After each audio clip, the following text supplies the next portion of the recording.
terceiro episódio da série de saúde do adolescente, né? E vamos continuar essa conversa, né?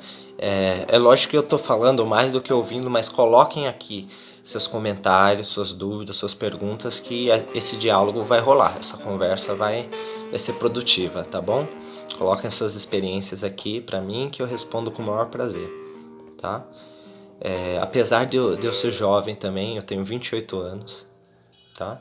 Eu já trabalho bastante tempo com adolescente, então já consigo falar com mais propriedade sobre o assunto, né? Eu ainda não sou pai, eu sei que é diferente estar na posição de pai, mas eu sou o irmão mais velho, então eu sei como é que é conviver com um adolescente, tá? E já trabalhei com muitos adolescentes, tá, gente? Então tô esclarecendo isso porque tem gente que vai pensar, esse cara aí nem sabe o que tá falando. Além da questão teórica, que eu avancei através dos meus estudos, da minha prática, né? Tem a vivência pessoal e tem a vivência de muitos atendimentos, muitos grupos com adolescentes, né? Trabalhar com muitos profissionais que estão há anos trabalhando com adolescente dentro do programa de saúde do adolescente, tá certo? Gente, a gente estava falando sobre essa questão da comunicação com o adolescente. Isso é muito importante mesmo. O adolescente, ele tem uma capacidade de perceber a distância, a hipocrisia, mentira, autoridade excessiva. Então, e ele se afasta disso, né? Ele não gosta disso. Então, o que a gente precisa fazer? A gente precisa baixar um pouquinho a nossa defesa, nosso ego, nosso autoritarismo, para poder conversar de igual para igual. Tenta lembrar a época que você era adolescente, tenta se colocar numa posição mais humilde para você ouvir o que eles têm a dizer também. Considera o que eles têm a dizer também, né? Muita gente tem aquele problema que é assim, o que é essa menina, esse moleque aí, que mal saiu das fraldas, sabe sobre a vida? Ele não sabe nada. Eu que sou mais velho, que já vivenciei, eu sei das coisas, ele tem que me ouvir porque ele não sabe de nada, ele é apenas uma criança. Muita gente fala isso, né? Só que isso, gente, isso é um tiro no pé. Por que é um tiro no pé?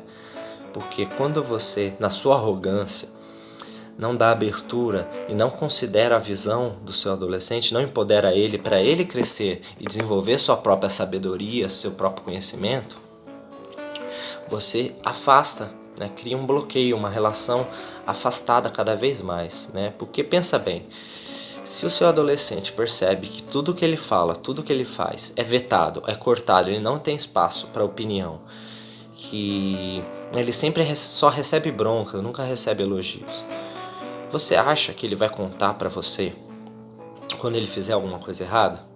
Porque ele sabe o que é errado. Você acha que ele vai ter coragem de chegar para você e falar que fez alguma besteira? Provavelmente não, né? Então, quanto mais rígido você é, mais abertura você dá para que ele faça coisas escondidas que você não saiba. Entendeu? Então, essa coisa do adolescente chegar em casa e você pressionar ele, me conta tudo, onde você estava, com quem você estava, você bebeu, você fumou, o que você fez, entendeu? Esse tipo de coisa só atrapalha a gente. Se você quer saber o que está acontecendo com o seu adolescente, cria um espaço de diálogo, uma conversa, vai conversando como quem não quer nada, né? Com um clima legal e vai trocando ideia no momento certo, na hora que ele também estiver aberto para conversar, né? E vocês vão trocando essa ideia. Se esse diálogo não fluir com tanta facilidade, que às vezes é difícil mesmo, você como adulto, como cuidador desse adolescente, seja um profissional de saúde, ou um pai, ou seja quem for, um educador, você deve utilizar da sua inteligência e da sua sensibilidade para entender as entrelinhas, né? Porque às vezes o adolescente não fala com palavras, mas ele fala com gestos, fala com feições, fala com ações, né? Então a gente precisa conseguir entender na entrelinha o que ele está querendo dizer, o que ele está demonstrando, entende? Então não adianta tentar extorquir informação do seu adolescente, pressionar ele, isso só atrapalha, tá? Então ou você conversa com ele de uma maneira amigável, né? ouvindo o que ele tem a dizer, dando espaço para a opinião dele, para o empoderamento dele, né? E junto a isso, ou, né, se você não conseguir esse espaço, esteja com um olhar mais sensível para poder observar, para poder fazer leituras do comportamento dele. Observa as pessoas que ele interage, o tipo de coisa que ele gosta de ouvir, os vídeos que ele vê, as músicas que ele ouve, para você entender um pouquinho como está a mente dele, né? E em vez de só repreender tudo que ele faz de ruim, tente exaltar o que ele faz de bom. Estimular ele a fazer coisas boas, né? O adolescente precisa ser conquistado, não obrigado. Então, em vez de obrigar ele a fazer alguma função, conquiste ele. Mostre para ele como é legal fazer aquilo, dê o exemplo, tá? Porque se você falar para o adolescente fazer alguma coisa que você não faz, não vai dar certo, tá? Então, e se der certo, vai rolar uma amargura, um conflito, não vai ficar legal, tá? Se você forçar ele a fazer alguma coisa que você não faz, que você não é um bom exemplo, tá? Isso só vai gerar mais repúdio, mais afastamento. Então, você precisa dar um exemplo, você precisa ser humilde, precisa ter essa abertura, né? Essa é a única maneira que eu conheço de conseguir cuidar de um adolescente, é através de um bom vínculo, tá? O que previne os problemas da adolescência? Não é informação. Informação eles já têm muito, gente. O que previne é vínculo. Hoje em dia, na internet, você consegue informação sobre tudo. Eles sabem mais do que a gente sobre muitos assuntos, né? Então, o que diferencia se você vai cuidar dele bem ou não? É o seu vínculo, para ele ter liberdade de contar para você o que está acontecendo, de você conhecer ele de perto para poder perceber o que está acontecendo. Isso é o que mais funciona, tá, gente? Então, uma coisa muito importante quando você vai cuidar do adolescente é perceber quais são os fatores de risco e os fatores de proteção dele, tá? Então, quais são as coisas, as qualidades e as desqualidades dele? Quais são os comportamentos que põem ele em risco e os comportamentos que podem ser edificados para garantir a saúde e a segurança dele?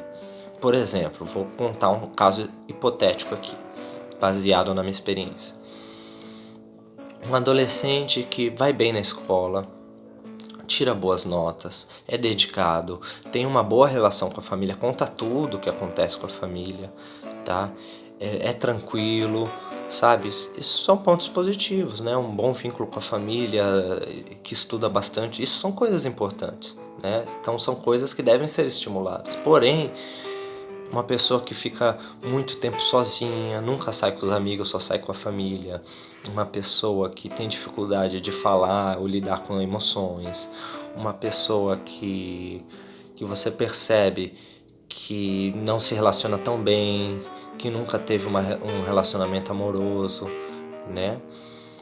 Pessoa que tem muitos tabus, né? Assuntos que ela não fala, sabe? Não tem coragem de falar. Isso são fatores de risco que podem colocar esse adolescente, essa adolescência numa situação bem perigosa, tá?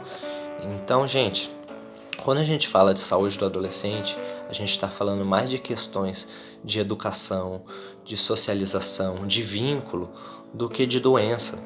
Um adolescente geralmente não vai ter doença, e se tiver vão ser coisas simples, são um ou outro, exceções que vão ter doença, porque eles são saudáveis, são jovens, né? Mesmo se eles comem mal, dormem mal, eles ainda são saudáveis.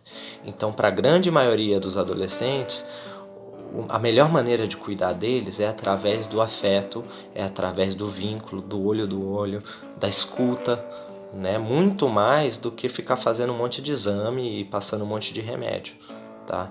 Isso, na maioria das vezes, não garante a saúde do adolescente, certo? Gente, esse foi o terceiro episódio, tá? Aguardem que eu vou gravar mais vídeos para vocês falando sobre a saúde do adolescente e em breve vocês vão chegar a ver o próximo episódio, tá bom? Um abraço para vocês, cuidem bem dos seus adolescentes.